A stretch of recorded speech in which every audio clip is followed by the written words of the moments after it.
Hi, I'm Mandy Mioch and you are watching A News. Here are the headlines. Benjamin Netanyahu accuses Hamas of reneging the ceasefire deal. Hamas rejects allegations. An oligarchy is taking shape in America. Joe Biden warns in farewell address. UN Secretary General urges developed countries to meet their COP29 financial commitments.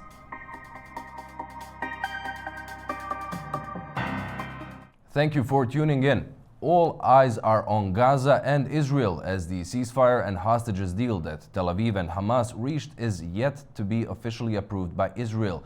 If it comes into force, the agreement could mark the beginning of the end of one of the most devastating conflicts of the world. The ceasefire deal meditated by the US and Qatar promises to halt the devastating conflict in Gaza, secure the release of Israeli hostages and exchange Palestinian prisoners in 3 stages. In the first phase, the ceasefire lasting 6 weeks will bring a complete stop to fighting. During this time, Hamas will release 33 hostages, including women, children and the elderly, while Israel will free hundreds of Palestinian prisoners. Israeli troops are set to withdraw from populated areas in Gaza, a critical step that could allow the return of 2 million displaced Palestinians to their neighborhoods. Alongside this, humanitarian aid will increase dramatically, with hundreds of trucks carrying essential supplies entering Gaza daily. The second stage of the agreement is aimed to end the war permanently. All remaining hostages held by Hamas, including men, are expected to be released, while Israel will free more prisoners, though it has ruled out releasing those convicted of murder. This stage will also see a full withdrawal of Israeli troops from Gaza.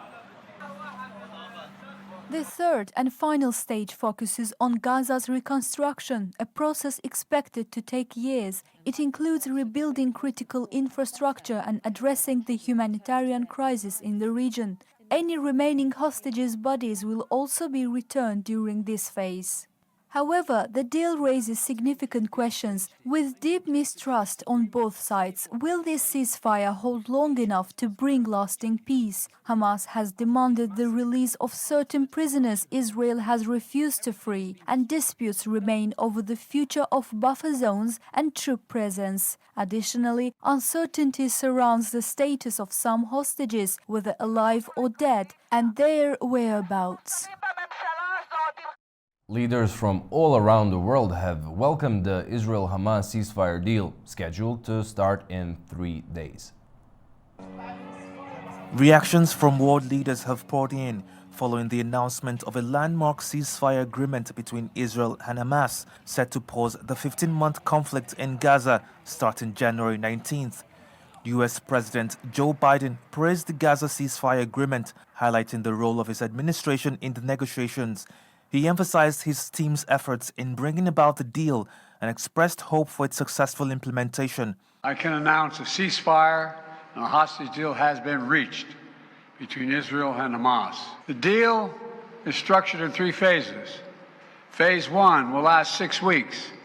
It includes a full and complete ceasefire, a withdrawal of Israeli forces from all the populated areas of Gaza.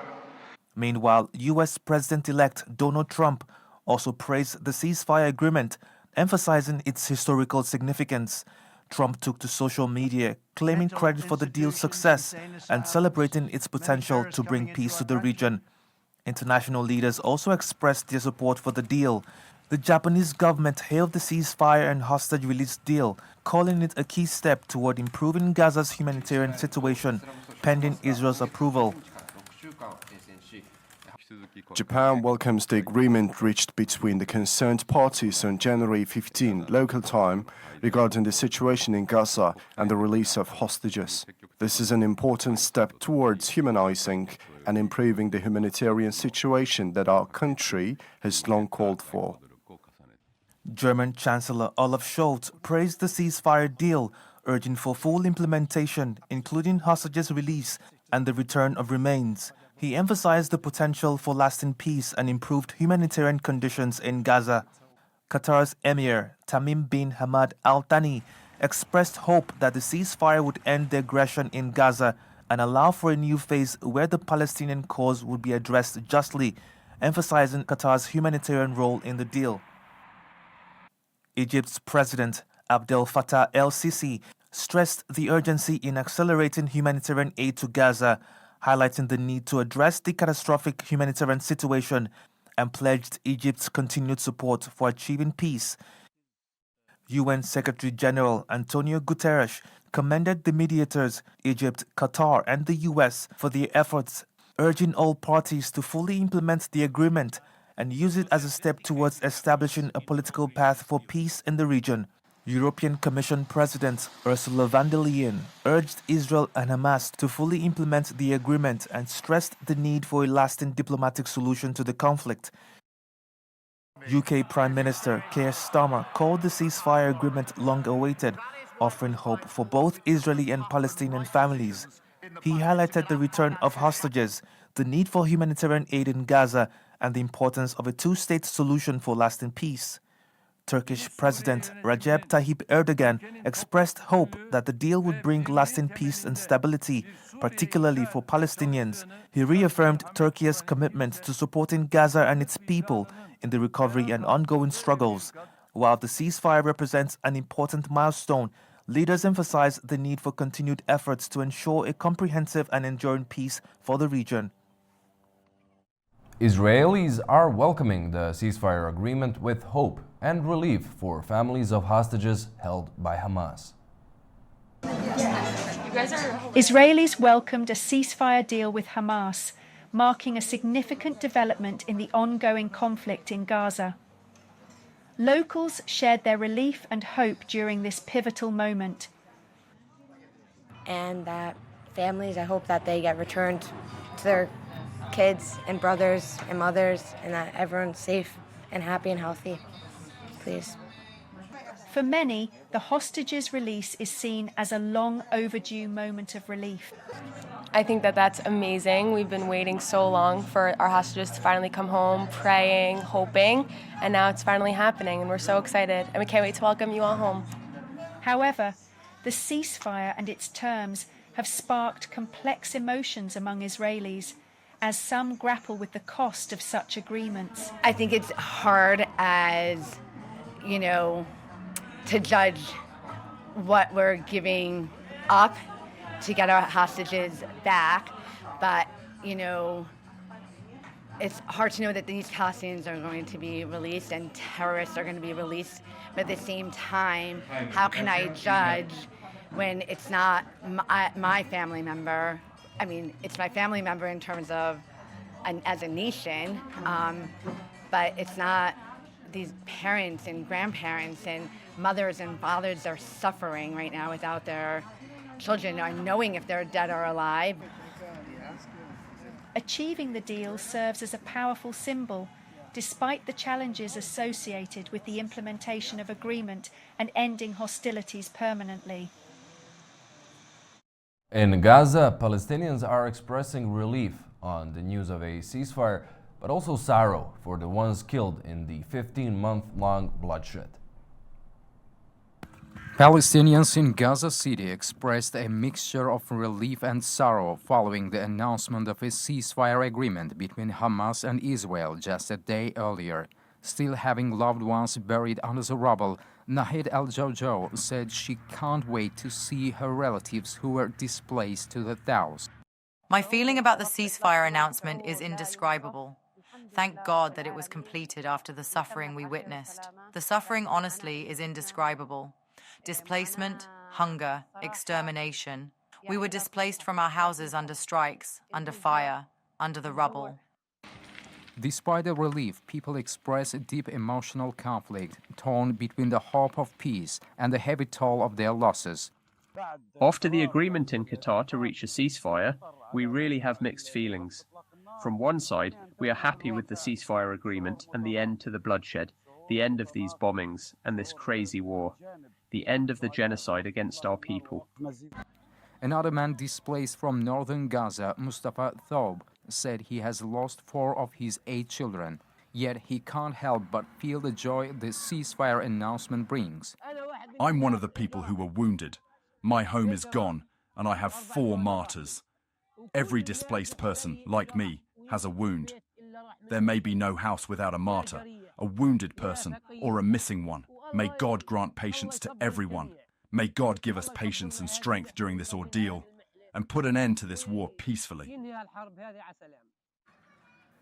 According to the residents and authorities in the Palestinian enclave, Israel carried out intensified airstrikes hours after the ceasefire deal mediated by Qatar, Egypt, and the United States. The agreement calls for a 6-week ceasefire, the gradual withdrawal of Israeli forces, and the exchange of hostages and Palestinian prisoners. The Israeli cabinet meeting on official acceptance of the ceasefire and hostage deal was delayed by Prime Minister Benjamin Netanyahu, accusing Hamas of reneging parts of the agreement. Hamas rejected the allegations.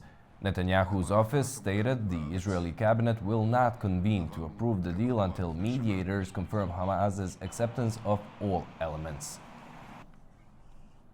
In the meantime, the family of Israeli-American hostage Edan Alexander is speaking out as talks for his release progress with the news of a ceasefire. His father expressed cautious optimism, thanking both U.S. administrations for their efforts. Edan Alexander, a 20-year-old Israeli-American soldier and hostage of Hamas, has been held captive for over 420 days. In a recent video released by Hamas, Edan, who serves in the Israel Defense Forces, pleads for his freedom. My name is Edan Alexander, and I have been a prisoner of Hamas for more than 420 days. Following the release of the video, Edan's father, Adi Alexander, spoke to reporters in New York, sharing his relief that talks are now moving forward, though the family remains cautious. So the first reaction, it feels good. We've been close to the deal before, not that close, obviously, and we embrace it and we anticipate the release of our son as soon as possible. In his video, Edan also directly appealed to US and Israeli officials, calling on them to use their influence to secure his release. Dear President Trump, my name is Edan Alexander. I am an American Israeli citizen currently being held captive in the Gaza Strip. As an American, I've always believed in the power of the United States. Use your influence and the full power of the United States to negotiate for our freedom. Every day here feels like an eternity, and the pain from inside grows. Adi Alexander also thanked both the Biden and Trump administrations for their continued efforts to negotiate his son's freedom. I think Trump effect was an effect, and the using the deadline of January 20th actually helped to everybody to push this deal forward. It's been too long for everybody, and enough is enough. Just thank you for all you did. Thank you for working with the collaboration with the Biden administration, and thank you for sending an additional team to enforce the existing team. We're really grateful. The Alexander family's emotional journey continues. They are holding on to hope, awaiting Edan's imminent return. Just stay strong. You survived till now. Keep surviving and stay hopeful, and you will be out soon. As the deal moves forward, the family remains hopeful that the end of their long nightmare is near. On the latest ceasefire developments, we're talking to political expert Nuno Vanon Martins, joining us from Brussels, and former diplomat and political analyst Gustavo de Aristegui, coming to us live from Sapporo. Welcome, gentlemen. Thank you for joining us. Now, the Israeli cabinet has not yet convened to approve the deal, as they say that Hamas is trying to change the deal last minute, which Hamas officials reject. Gustavo, how frail would you say the deal is at this moment? To be frank, I think that these are last-minute maneuvers from both sides to try to gain some kind of leverage before the actual taking over of the presidency of the United States by President Trump happens on Monday. After Monday, President Trump is not going to accept any kind of violence in Gaza or in Lebanon. So I think that actually this is like the last kind of attempt by the Israelis to try to weaken Hamas.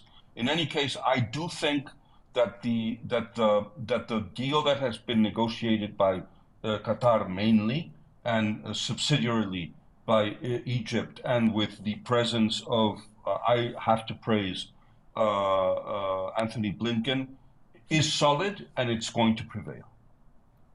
Nuno, do you think there could be other factors to the delay of the cabinet meeting, excluding the alleged Hamas wanting more or wanting something different, with the hardliners in the government, mainly the police minister Ben-Gvir, threatening to quit the government if the deal is approved, and the finance Minister Smotrich saying his party would only remain if Israel resumes the war in full force?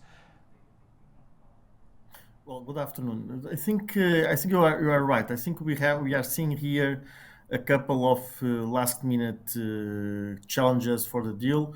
I don't think they are going to block the deal at the end, because there is a lot of expectations. There is an agreement by the current and still U.S. administration, and the next one also. Everybody is very much happy with the deal. These last-minute challenges I think they are natural. I think they were supposed to occur. One is about Hamas not allowing the veto from the Israeli cabinet regarding the release of these Palestinian prisoners.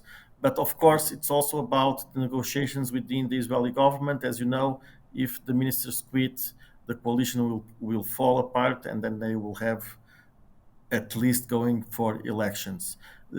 I do believe that by at least the end of today, the deal was going to go through, and the voting will have at the Israeli cabinet despite all odds. Just about half an hour ago, we heard from the White House that the U.S. is confident the ceasefire will come into effect by Sunday. Gustavo, you touched upon this a bit earlier about the mediation efforts by Qatar, but also the role of outgoing U.S. Secretary of State Anthony Blinken. He said that after the war stops, after a truce holds, there will be a governance by the reformed Palestinian Authority in the Gaza enclave. Would you say that is likely? Would Hamas just allow the rival Fatah to take over? The question is absolutely pertinent and very brilliant. Let me tell you that most probably, if there wasn't the presence of the United States and other international actors behind the scenes catalyzing this agreement, this would have been absolutely impossible. It is obvious that Hamas still retains thousands of militants in Gaza that could very well take up arms if whatever they see as a government in Gaza is not of their liking. This said, you need to understand that the United States through Anthony Blinken and the efforts of Qatar, plus everybody else in the region that need to stabilize the most explosive part of the world right now, after the downfall of the al-Assad regime, needs absolutely to understand that there is no way that anybody that is something or somebody in the world geopolitical scene will accept that this conflict goes on. And no matter how hawkish the right wing of the government of Israel may be, no matter how serious the downfall of the prime minister may be, nobody is going to accept that this deal does not go through, and it is going to go through.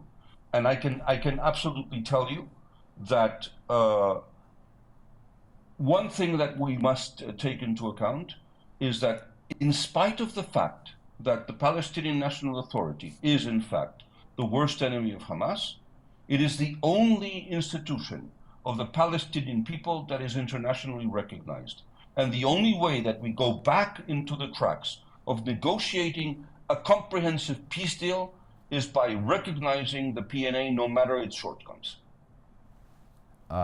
Nuno, I want to ask you this. How much would you say that the new realities in the region, we had a ceasefire between Hezbollah and Israel just recently, we had the ouster of Tehran's ally Assad out of Syria. How much, in your opinion, did that contribute to Hamas coming to the table? But also, how much did Trump's basically open threat, where he said all hell would break loose if the hostages aren't freed until when he takes office, how much did that influence Israel to come to the table?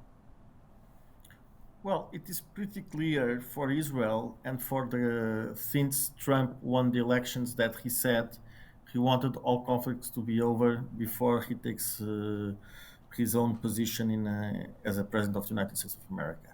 So that said, he started sending his envoy to meet the Israeli prime minister and to discuss about, and to meet the Qataris as well, and to discuss about a peace deal ASAP. So I think there was, as I said yesterday, there was really a very big influence by the incoming Trump administration. Of course, there was also influence by Antony Blinken, but as some leaders said, the influence by the new incoming Trump administration was much stronger with the Israeli prime minister than Blinken was. First. Second, I don't believe, I think also that the situation regarding the new Middle East, in fact, this is the paradox, because the terror attacks of 7th of October 23 were done as a response to the initiatives led between Israel and some of his partners in the Middle East into what was called the development of the Abraham Accords, and it was a response to that. And they are going to end with the total defeat of Iran and its proxies, and to maybe, we hope so, with the birth of a new region. I do believe, contrary to the speaker that was said, that I don't think the PLO is necessary. The PLO leader is right now in Brussels. I do believe we are in an edge of something new, whatever it will be. And there will be something that I don't think we are going to go backwards. It is true that Hamas still dominates Gaza. It's going to be very difficult that Hamas is going to be replaced by the PLO, in my view. Gustavo, do you care to respond? And also, I would like to pose you the same question about the shift in structure of power in the immediate region. Well, I couldn't agree more. I truly think that Hamas is going to truly contest and try to fight off any kind of taking over of the power of the PNA, the Palestinian National Authority, dominated by Al-Fatah. The PLO, by and large, doesn't really exist anymore. And what they're going to try to do is to, in every possible way, show that the only ones that are defending the future of the Palestinian people is Hamas, which is actually not true. Everything that means derailing peace efforts or peace negotiations in the future only helps the most radical part of the Israeli government. And last but not least, whoever has followed very important messages given by Marco Rubio in his confirmation hearings yesterday in the US Senate will know that A, the Middle East is a priority for the United States. B, that the politics are not going to be too different. And C, that everything that has happened in the Middle East between the election in the United today have been coordinated perfectly between the outgoing administration of President Biden and the incoming administration of President Trump. And everything that has been done by Secretary of State Blinken was known, approved, and backed by Marco Rubio. Once and if the ceasefire takes hold, Nuno, do you see the potential for an international force to be deployed to Gaza before all the details emerge about the governance or the security scheme in the enclave? Okay, it's very hard to say for many reasons, but I am myself not skeptical about such situation. I think the most challenging thing was to decide who is going to form that international force.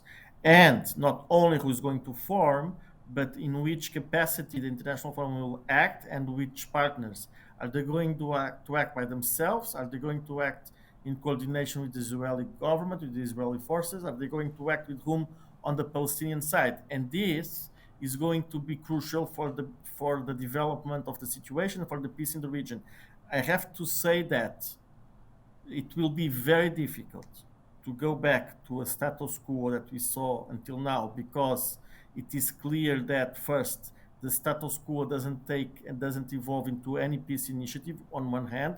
On the second hand, the status quo does not let the Palestinian people in Gaza to develop themselves. And thirdly, I do believe in terms of the European Union that there is a mistake and an insisting. It's not only about providing resources and financial resources, but it's also about knowing what we want to do and how to develop, as I said yesterday, the civil society of the Palestinian people in Gaza. And second, last but not the least, the potential force, international force in Gaza, in my view, will have to respect this as well. So here lies the challenge of an international force in Gaza. Who is going to compose, who is going to lead, how they are going to cooperate, and if they're really willing to develop the civil society of Gaza. Gustavo, do you see a possibility of an international peacekeeping force being in Gaza, and who might be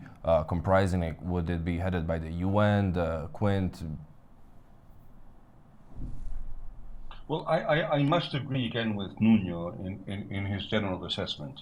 You see, the problem here is that there's two different things. One are the forces, the countries, the actors that have been essential in brokering this deal, be it Egypt, be it Qatar, the United States.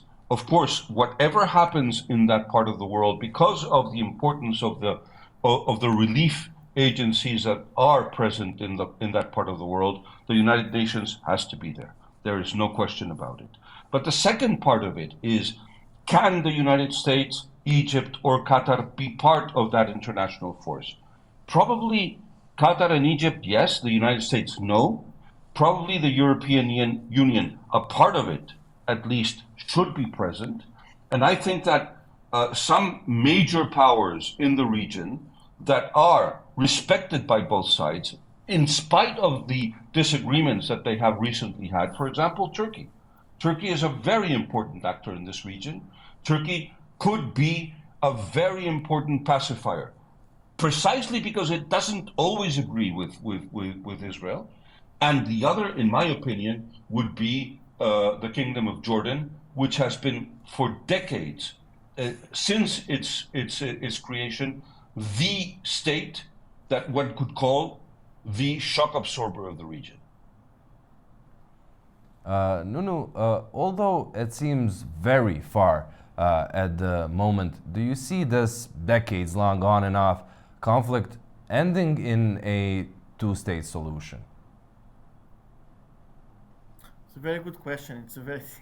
It's a question which answer lies on a mix of futurology and wishful thinking. You know, I think I always said that if there will be a two-state solution, the two-state solution first and foremost has to lie on two premises. The first premise is the Palestinians to accept there is an Israeli state, and the moment they accept that, the Israelis to allow the Palestinians to develop the state.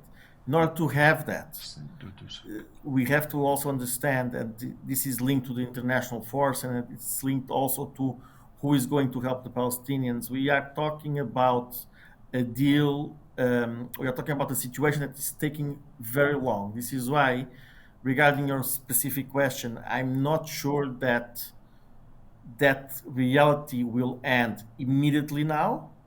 but we have the possibility that this deal can lead to that, at least I would hope, in the next 10 to 15 years. Gustavo, I want to pose this question to you as well, given that over the 15-month-long bloodshed we've been witnessing in Gaza, many countries recognize the state of Palestine, Spain for one, Ireland, Norway, Slovenia. Do you think that the maybe only viable solution is the two-state solution? There is only one solution, and it's the two-state solution. It doesn't matter if you are pro-Israeli or pro-Palestinian. The only way there will only be a long-lasting peace that is acceptable to both contended is the fact that there will be a two-state solution. A two-state solution that will mean a Palestinian state in Gaza and the West Bank, and a, let's call it, imaginative geography of the future division of Jerusalem as capital of both states. Gentlemen, thank you so much for joining us and sharing your insights and opinions. Thank you.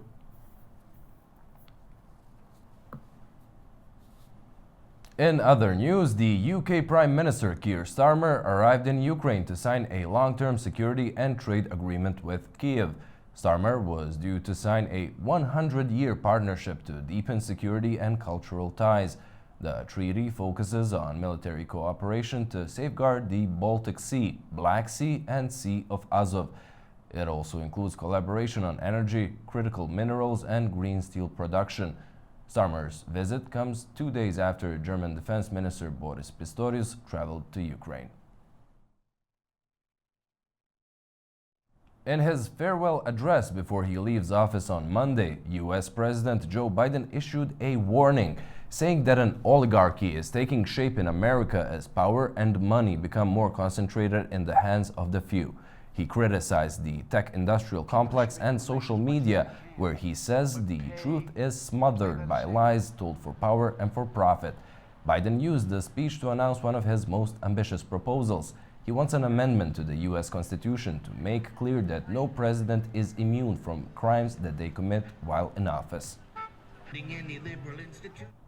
Allegations concerning the financial activities of U.S. President Joe Biden's family, particularly his son Hunter Biden, have sparked discussions in Washington. According to some reports, the Biden family and their associates received large sums of money from foreign entities, raising concerns about potential influence peddling.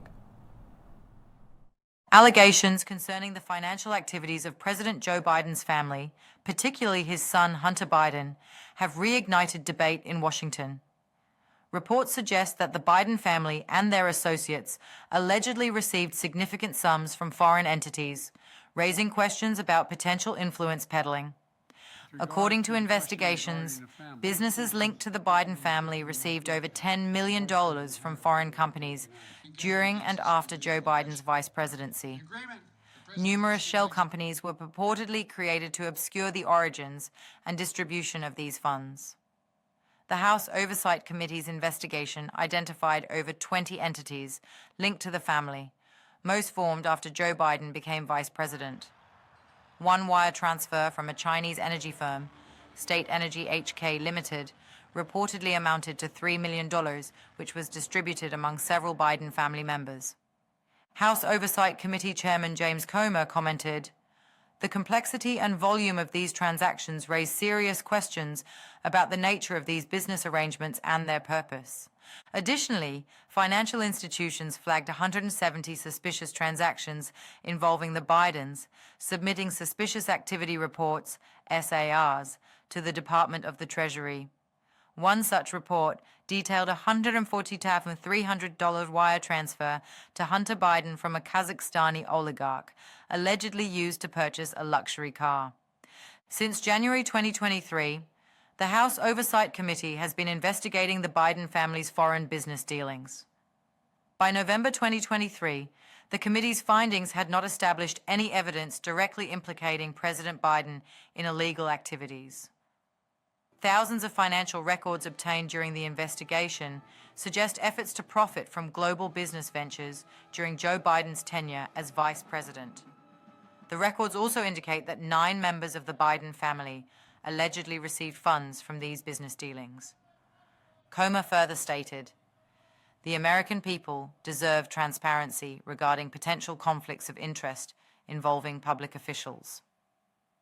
President Biden has consistently denied involvement in his family's business dealings. A former business associate of Hunter Biden testified to congressional investigators in March 2023, stating that he was unaware of any direct involvement by Joe Biden in his relative's financial activities. When asked about the allegations, President Biden stated, "There is no evidence tying me to any of these business transactions, and I remain focused on serving the American people." Critics of the investigations argue that they are politically motivated and lack concrete evidence. Despite extensive scrutiny, no definitive proof has been presented linking President Biden to illegal activities. This perspective highlights the politically charged environment surrounding the investigations. While the allegations against the Biden family have drawn significant attention, ongoing investigations have yet to produce conclusive evidence implicating President Biden in any wrongdoing. The importance of a thorough and impartial investigation to determine the facts remains paramount. As these inquiries continue, they serve as a reminder of the delicate balance between ensuring accountability and avoiding politically motivated narratives. The United Nations Secretary General Antonio Guterres unveiled his priorities for 2025 with a strong emphasis on climate action. Guterres called for the full implementation of the COP29 agreements on climate finance, mobilizing resources for energy transition and addressing barriers to renewable energy access. Speaking at the UN General Assembly, Secretary General Antonio Guterres delivered a sobering reminder of the interconnected crises facing the world. While focusing on climate action, Guterres also highlighted the urgent need for global solidarity in responding to geopolitical conflicts and humanitarian emergencies. Recognizing strides in renewable energy, the UN leader called for 2025 to mark the peak of global emissions and the start of a rapid decline. He emphasized the importance of stronger climate action plans and full implementation of COP29 agreements, including mobilizing $1.3 trillion annually to support developing nations. And barriers, such as high capital costs, are preventing countries from reaping the benefits of the renewables revolution. We must tear down these walls and deliver on climate finance across the board, including through international financial architecture reform. The COP29 agreement on finance must be implemented in full, and the United Nations will help mobilize support for just energy transitions. We'll help drive the implementation of carbon pricing and the wind down of fossil fuel subsidies. And will support the leadership of the COP29 and the COP30 presidencies to deliver a credible roadmap to mobilize $1.3 trillion a year, as agreed, needed to support climate action in the developing world. It is time to start implementing new and innovative sources of finance, including old polluters accountable for the damage they have caused. And developed countries must make good on their promise to double adaptation finance to at least $40 billion a year this year.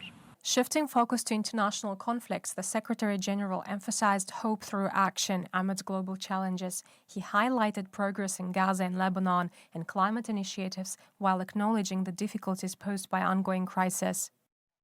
Guterres urged the international community to remain focused on progress, highlighting the need for cooperation to address conflicts in Ukraine, Sudan, the Sahel, and Haiti.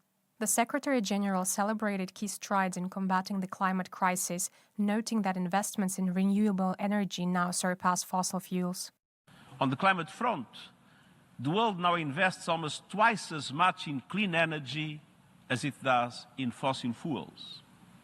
And almost everywhere, solar and wind are now the cheapest sources of new electricity and the fastest growing in history. In addition to climate action, UN leader advocated for global reforms to address inequalities and empower developing nations. He highlighted gender equality, youth participation, and ethical governance of emerging technologies, announcing the creation of a UN office to ensure AI serves humanity equitably. Closing with a message of resilience, Guterres pledged to transform hope into action as the UN marks its 80th anniversary. Tensions between France and Algeria have reached new heights, with recent incidents exacerbating an already strained relationship. The latest developments include the arrest and deportation of an Algerian TikTok influencer and the diplomatic fallout surrounding French-Algerian writer Boualem Sansal.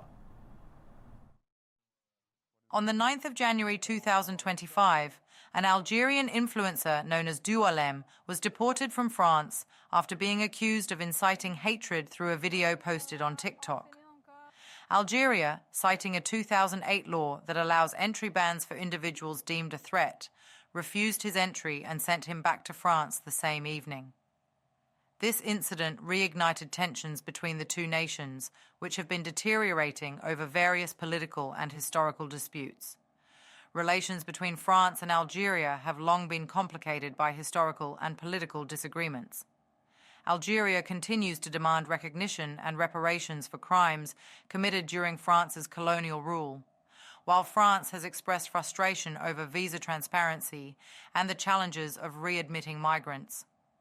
A recent flashpoint occurred on the 16th of November 2024, when French-Algerian writer Boualem Sansal was arrested at Algiers airport shortly after disembarking.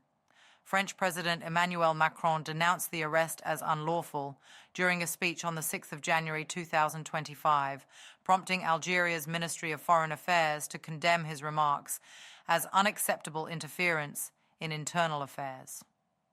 French Interior Minister Bruno Retailleau accused Algeria of attempting to humiliate France. Now we must calmly evaluate all the tools at our disposal against Algeria.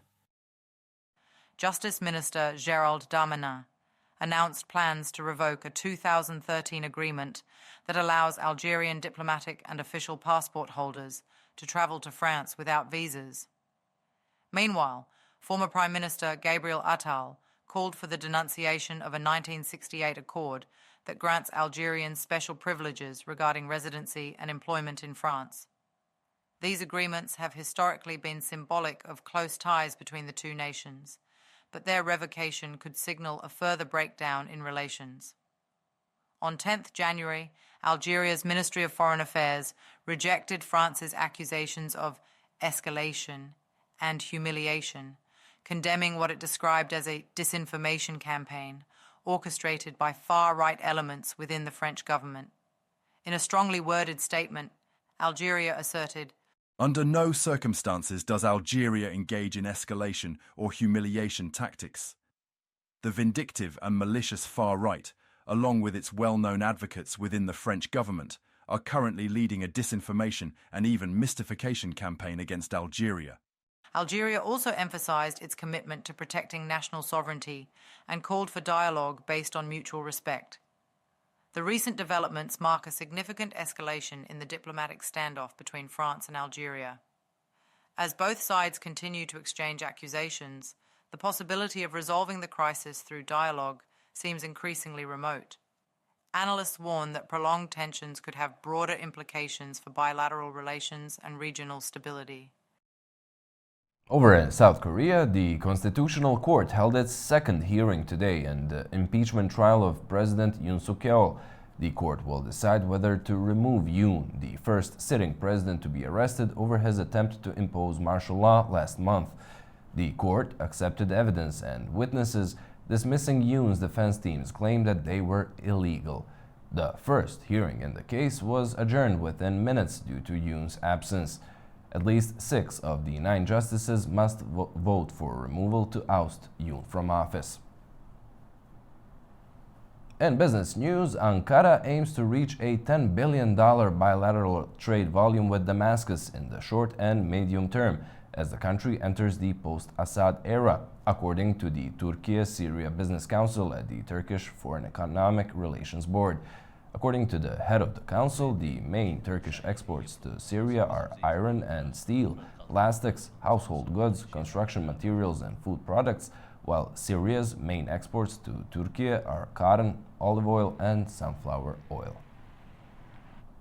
Indonesia's Mount Ibu volcano has erupted, sending thick clouds of ash into the sky and prompting authorities to evacuate thousands of residents living in near areas.